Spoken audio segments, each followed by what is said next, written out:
Konferensi pers, Advokat Dr. Hotman Paris Hutapea, ya?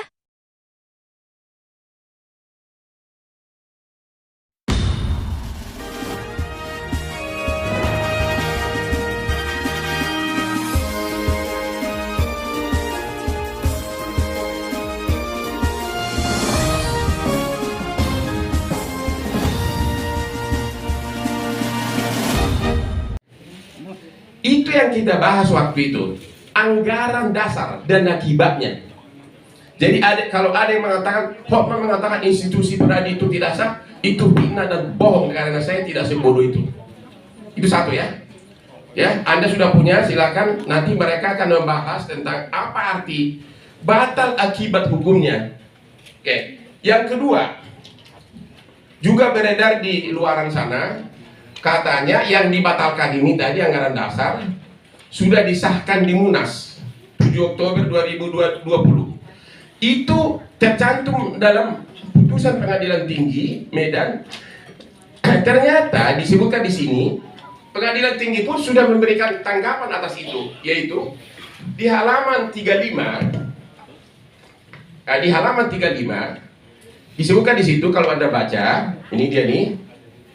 Munas 7 Oktober 2020 dilaksanakan Munas ketiga berani melalui Zoom meeting yang salah satunya adalah mengesahkan anggaran dasar PDADI yang menjadi objek perkara ini. Artinya apa? Yang dibatalkan tadi oleh pengadilan, objek perkaranya kan perubahan anggaran dasar. Yang dibatalkan tadi oleh pengadilan, oleh Munas disahkan.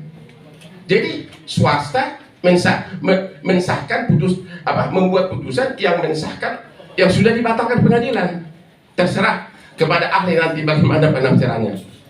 Ya. Dan kemudian itu dipakai sebagai alasan untuk banding. Dengan mengatakan, kami sudah sahkan ini anggaran dasar, tolong banding kami dikabulkan. Ternyata Pengadilan Tinggi tetap menolak. Tetap anggaran dasar kau batal, sampai kasasi batal. Jadi yang tersebar di luar yang mengatakan yang disahkan di Munas itu anggaran dasar baru, di luar yang dibatalkan, itu bertentangan dengan isi putusan Pengadilan Tinggi. Bahkan 3 kali disebutkan di sini bahwa yang disahkan itu adalah SK 104 yang dibatalkan oleh Pengadilan Negeri. Di halaman 35, halaman 349 dan halaman 40 berulang-ulang di sini dalam memori banding dari Peradi mengatakan itu. Jadi lagi-lagi saya hanya sebatas putusan, karena saya tidak tertarik menjabat jabatan apapun. Saya tertarik gara-gara terus-terusan saya diledek begini, pamerin wanita dan sebagainya. Makanya saya jawab sekarang. Saya hanya sepanjang membahas hukumnya.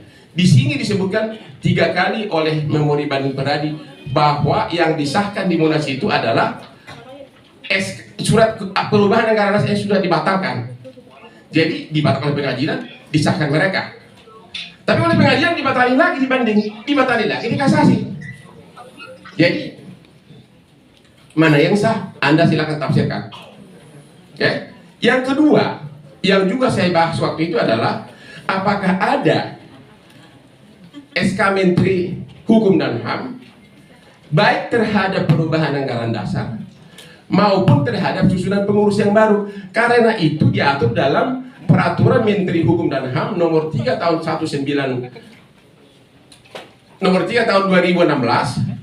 di pasal 17.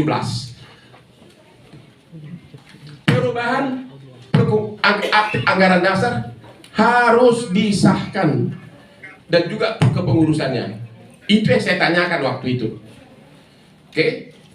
Jadi sekali lagi yang saya bahas berulang-ulang adalah fakta hukum dalam putusan sepanjang menyangkut pembatalan perubahan anggaran dasar. Tidak ada lebih dari situ. Hal lain mungkin sebelum saya kasih ke ahli-ahlinya ini, Anda contoh begini. Apa bedanya perseroan terbatas dengan dewan direksi? Kalau suatu anggaran dasarnya disebutkan catat, apakah dewan direksi itu sah? Ya? Apakah surat-surat yang ditandatangani oleh direksi PT sah? Kalau anggaran dasarnya sudah catat, sudah dibatalkan pengadilan. Karena direksi itu ditunjuk oleh dituju berdasarkan anggaran dasar. Kalau misalnya direksi perseroan tempat duduk dan tangani berbagai surat, bagaimana nasibnya? Itu kira-kira.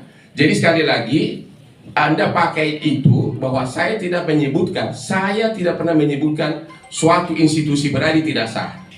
Saya hanya membahas tentang perubahan anggaran dasar yang dibatalkan oleh pengadilan dan akibatnya terhadap turunannya kepengurusan berikutnya, bukan terhadap institusi. Itu dari saya. Dan untuk selanjutnya saya kasih dulu kepada Pak Sugeng. Tolong dibahas Pak, apa arti putusan ini? Apa arti batal? Batal itu juga akibat hukumnya juga batal. Apa artinya itu? Silakan.